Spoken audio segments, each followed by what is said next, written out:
तो आइए एक बार पुनः आप सभी लोगों को इस क्वेश्चन को मैं बता रहा हूं और बहुत ही शानदार ऐसे क्वेश्चन जो है कंपटीशन लेवल के एग्जाम में या अन्य एग्जामों में बहुत ही इंपॉर्टेंट होता है। तो आइए एक बार इस क्वेश्चन को देखेंगे बहुत शानदार तरीके से। इसको हम सॉल्व करने जा रहे हैं। मेरे पास ऑप्शन यह है कि इतना दिया है और इतना दिया है। हमको मालूम है, फार्मूला एक मालूम है, ऐसे लिखेंगे वी नो दैट।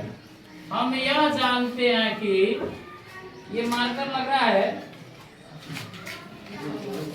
अब देखिए मेरे पास ये जो दिया है से फार्मूला मालूम है कि x का क्यूब प्लस y का क्यूब प्लस z का क्यूब माइनस 3xyz इक्वल होता है क्या, एक ब्रैकेट में x plus y plus z और दूसरे ब्रैकेट में क्या होगा x का स्क्वायर प्लस y का स्क्वायर प्लस z का square minus x y minus y z minus z x.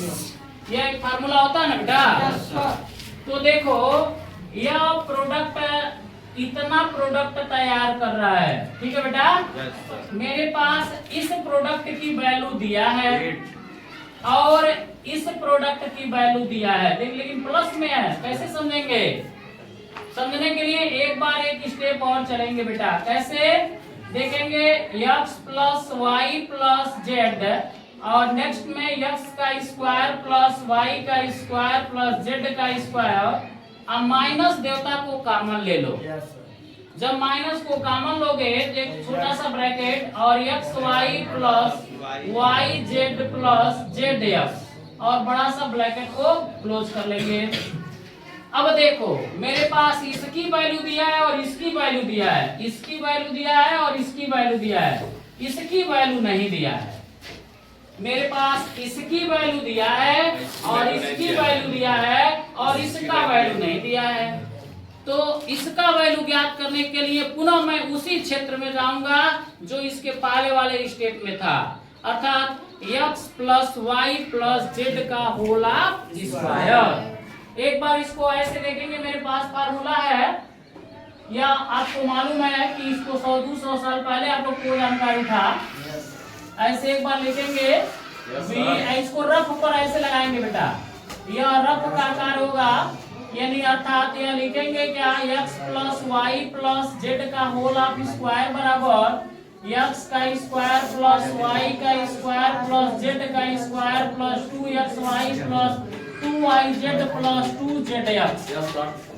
Next में ऐसे आएंगे x plus y plus z का होल ऑफ स्क्वायर बराबर x का स्क्वायर प्लस y का स्क्वायर प्लस z का स्क्वायर प्लस 2 को कॉमन लेंगे तो x y plus y z plus z x. अब हम थोड़ा इसका मान रख दें, इसके मामा मौसा का मान रख दें। देखो x plus y plus z का मान रखेंगे तो यहाँ 8 होगा, 8 का स्क्वायर। यहाँ पर इसी की वैल्यू पूछ रहा है, यहाँ पर इसके मौसा का वैल्यू नहीं दिया है। इसके मौसा को जैसे है वैसे उतार दो, दांत फेंके हुए हैं बेचारे। और प्लस यहाँ 2 है और x y plus y z 26। Very good. 8 का स्क्वायर करेंगे 64 होगा। एक्स का square y square plus z का स्क्वायर 26 गुना यह देवता इधर आ जाएगा। ठीक है, लड़की लड़की एक और लड़का लड़का एक और। तो यहाँ हो जाएगा 64 माइनस 52 बराबर x का स्क्वायर प्लस y का स्क्वायर प्लस z का स्क्वायर। अब 64 में से 12। Very good. x का स्क्वायर प्लस y का स्क्वायर प्लस z का स्क्वायर। अब अर्थात सभी वैल्यू निकल गए इसके। तो जब सभी वैल्यू रख देंगे तो पुट द वैल्यू आप वगैरह वगैरह जो भी है ऐसे लिखेंगे मान रखने पर। मान रखने पर जब रखेंगे मान तो x plus y plus z की जगह क्या लिखेंगे 8 और यहाँ x plus y plus z square अभी निकला है कितना यार 12 और minus x y plus y z minus z x बराबर 26। अब यहाँ देखोगे 8 अब 12 में से 26 जाएगा, कितना आएगा बेटा 26 14 14 14 माइनस 14 और 14 में 8 का गुणा होगा तो क्या होगा 112 8 को 32 8 एक नम 8 3 11 माइनस 112 लिखकर बढ़ता आंसर लिखो। समझ में आ गया? ऐसे जो भी क्वेश्चन आए बड़े प्यार से लगाओगे। ठीक।